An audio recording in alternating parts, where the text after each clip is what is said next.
Students, today we will continue lesson second, the address with this page. This is the page number third of the lesson. Uh, as we know, the story, the address deals with the post-war results of the characters which are shown in this story, and the name of the country to which they belong is Holland. Sometimes in duration of the story we are not able to easily recognize whether the girl who is the narrator of the story is in present or she is thinking about the past incidents. Means I can say there is the blending or mixture of the past and present incidents, but I would try my best to make you understand the actual situation of the story. So try to understand the story. Let us begin the story today. My mother seemed to notice that I was not entirely convinced. She looked at me reprovingly, and after that we spoke no more about it. मुझे लगा कि मेरी माँ ने इस बात की ओर पूरी तरह ध्यान नहीं हुआ. इंटायरली कन्विंस्ड माने विश्वास होना. उसने मेरी तरफ रिप्रोविंगली देखा. रिप्रोविंगली होता है डांटते हुए, रिब्यूक करते हुए, चाइड करते हुए, स्कोल्ड करते हुए. और उसके बाद हम कई दिन नहीं बोले. Meanwhile, I had arrived at the station without having paid much attention to things on the way. I was walking in familiar places again for the first time since the war, but I did not want to go further than was necessary. I didn't want to upset myself with the sight of streets and houses. Please listen it properly. I am speaking as houses, full of memories from a precious time. Meanwhile, इस दौरान मैं station पर पहुंची. मैंने ज़्यादा ध्यान नहीं दिया चीज़ों की ओर, और स्थान लगभग जाने पहचाने लगते थे जैसा कि युद्ध से पहले की स्थिति थी. लेकिन मैं जितना आवश्यक हो उतना ही जानना चाहती थी, उससे आगे मैं जाना भी नहीं चाहते थे. मैं उन स्थानों को ज़्यादा देखना नहीं चाहती थी, उन गलियों को, उन घरों को देखना नहीं चाहती थी, क्योंकि वो मेरी मेमोरीज, मेरी यादों से जुड़े हुए थे. और मुझे पता था कि शायद वो मुझे अपसेट करेंगे. ज़्यादा उनके बारे में सोचूंगी तो वो मुझे दुख देंगे. In the train back, I saw Mrs. Dorling in front of me again as I had the first time I met her. It was the morning after the day my mother had told me about her. I had got up late and coming downstairs, I saw my mother about to see someone out, a woman with a broad back. यहाँ पर फिर उसके जो past memories है उसमें चली जाती है ये. तो इस यहाँ पर जो डिस्क्रिप्शन है उसमें प्रेजेंट और पास्ट के इंसिडेंट्स का एक मिक्सचर है. तो बीच बीच में वो पुरानी यादें में खो जाती है. तो कहती है मुझे फिर ट्रेन में चढ़ते ही मिसिस डॉर्लिंग का चेहरा दिखाई देता है. फिर वो याद करने लगती है कि कैसे मैं जागी, कैसे मैं सीढ़ियों से नीचे उतरी थी, और कैसे फिर मैंने एक मोटी ताजी महिला को देखा था. तो ये पास्ट के इंसिडेंट को याद करती है.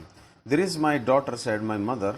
और वो जो इंसिडेंट, पास्ट के जो इंसिडेंट में ये चली गई है, भूतकाल में जब ये चली गई नरेटर, तो उस समय को ये याद कर रही है कि कैसे मेरी माँ ने मेरा परिचय उस महिला से करवाया था. सी बिकॉन्ड टू मी. बिकॉन इशारा करना, संकेत करना. उसने मेरी ओर इशारा किया.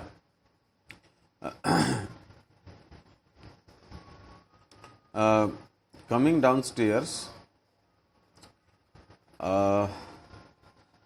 my mother had told me about her. I had got up late and coming downstairs, I saw my mother about to see someone out, a woman with a broad back. There is my daughter, said my mother. मेरी माँ ने कहा ये रही मेरी लड़की, और मेरी माँ ने मेरी ओर इशारा किया. The woman nodded. महिला ने सिर हिलाया and picked up the suitcase under the cot rack, and she wore a brown coat and a sleeveless hat. और मुझे याद आता कि उसने एक भूरा सा कोट और एक बेढंगा सा हैट पहन रखा था. Does she live far away? I asked, seeing the difficulty she had going out of the house with the heavy case. Does she live far away? मैंने पूछा कि माँ, क्या ये महिला जो श्रीमती डॉर्लिंग है कि दूर रहती है. जब वो बाहर गई, in Marconi street, said my mother, number 46, remember that. तो मेरी मम्मी ने कहा कि ये मार्कोनी स्ट्रीट में रहती हैं और इनके घर का जो नंबर है वो 46 है। I had remembered it but I had waited a long time to go there initially शुरुआत में, आफ्टर द लिबरेशन में आज़ादी, freedom. I was absolutely not interested in all that stored stuff and naturally I was also rather afraid of it. कहा कि जब लड़ाई बंद हो गई थी, नई नई आज़ादी मिली थी, तो मैं बहुत सारी चीज़ों में सब रुचि नहीं रखती थी और मैं डरती भी थी, पता नहीं वहाँ कैसे हालात होंगे। Afraid of being confronted with things that had belong to a connection that no longer existed, क्योंकि मुझे उस चीज़ का डर था कि मुझे कन्फ्रंट करना पड़ेगा। कन्फ्रंट, मेरा सामना होगा उन चीज़ों से जो मेरी पुरानी यादों से जुड़ी हैं, which were hidden away in the cupboard and boxes and waiting in vain until they were put back in their place again, which had endured all those years because they were things. क्योंकि अब वो चीज़ें ही थी, कोई इंसान तो था नहीं, कोई जीव तो था नहीं। But gradually everything became more normal again. Bread was getting to be a lighter color. There was a bed you could sleep in unthreatened, a room with a view you were more used to glancing at each day. And one day I noticed I was curious about all the possessions that must still be at that address. I wanted to see them, touch, remember. Gradually, धीरे धीरे सब कुछ normal हो गया। युद्ध के बाद की स्थिति, अब आप वहाँ पर बिस्तर पे बिना थ्रेटन के, बिना किसी डर के सो सकते थे। आप बाहर के नज़ारे देख सकते थे। Glancing at each day, glance माने देखना। And one day I noticed I was curious, और एक दिन मुझे लगा कि मैं क्यूरियस थी। मेरे मन में जिज्ञासा पैदा हुई कि मैं उन सभी चीज़ों को देखूं, उस पते पे जाऊं जिसके अंदर हमारे पोजेशंस है। पोजेशन होता है जिन चीज़ों के ऊपर हमारा अधिकार है, और मैं उन चीज़ों को छूना चाहती थी, मैं देखना चाहती थी। After my first visit in vain to Mrs Darling's house I decided to try a second time.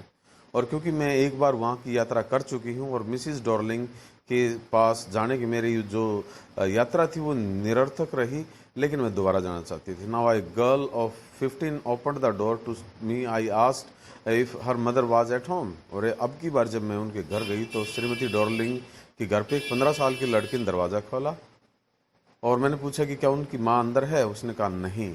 No matter, I said I will wait for her. कोई बात नहीं, मैं उनका इंतज़ार करूँगी। I followed the girl along the passage an old fashioned iron Hanukkah candle holder. Hanukkah एक प्रकार का त्योहार। Candle holder hung next to a mirror. वहाँ पर एक मोमबत्ती का स्टैंड सा रखा था जो किसी त्यौहार के लिए थी।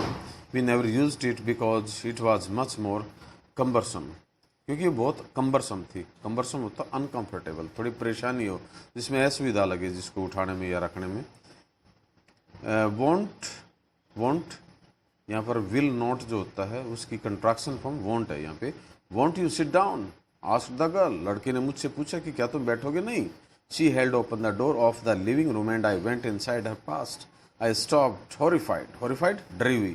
I was in a room I knew and did not know. I found myself in the midst of things I did not want to see again, but which oppressed me in the strange atmosphere. मुझे अजीब सा लग रहा था। और because of the tasteless way everything was arranged, because of the ugly furniture. Furniture गंदा सा लग रहा था। Muggy smell that hung there. और वहाँ जो स्मेल थी वो मग्गी थी। मग्गी मतलब गंदापन, बेकार सा लग रहा था सब कुछ। I don't know but I scarcely dared to look around me. The girl moved a chair. लड़की ने एक कुर्सी हिलाई। I sat down and stared at the wooden table cloth. और जो वुडन टेबल, वहाँ पर जो लकड़ी की टेबल थी उसके ऊपर जो क्लॉथ था उसकी ओर मैंने स्टेयर किया, टकटकी लगाकर देखा। आई रब्ड इट, मैंने इसको रगड़ा। My fingers grew warm from rubbing, और मेरी उंगलियां गर्म हो गई। I followed the lines of the pattern. Somewhere on the edge there should be a burn mark that had never been repaired. वहाँ पर जरूर उस मेज पोस्ट के ऊपर कोई बर्न मार्क होना चाहिए जो कभी ठीक नहीं किया गया था, क्योंकि ये उसकी जानी पहचानी लग रही थी table cloth. My mother will be back soon said the girl. I already made tea for her. Will you have a cup? मेरी माँ जल्दी आएंगी, मैंने उनके लिए चाय तैयार कर दी है। उस लड़की ने नरेटर को कहा और इनसे पूछा कि क्या आप भी चाय लेंगी? Thank you.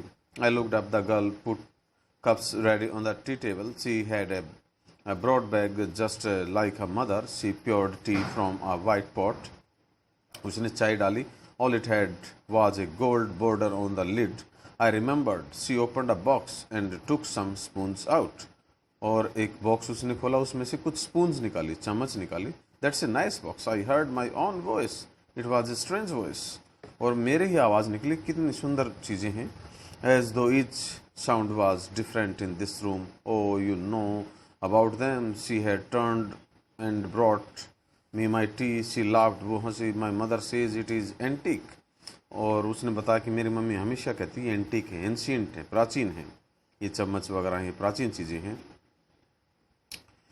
We have got lots more. हमारे पास और भी हैं. She pointed round the room. See for yourself. आप देख सकते हैं हमारे पास बहुत सारी ऐसी चीज़ें हैं. I had not need to follow her hand. I knew which things she meant. I just looked at the still life over the tea table. As a child, I had always fancied the apple on the pewter plate. We use it for everything, she said. Once we even ate off the plates hanging there on the wall.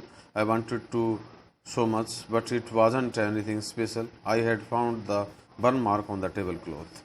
और क्योंकि मैं जो table cloth था उसके ऊपर burn mark ढूंढ रही थी, क्योंकि वो बचपन से मुझे याद था कि जो हमारा टेबल क्लॉथ है उसके ऊपर कहीं ना कहीं जले का निशाना, और वो मुझे मिल गया. इसका मतलब ये हमारा ही है. The girl looked questioningly at me.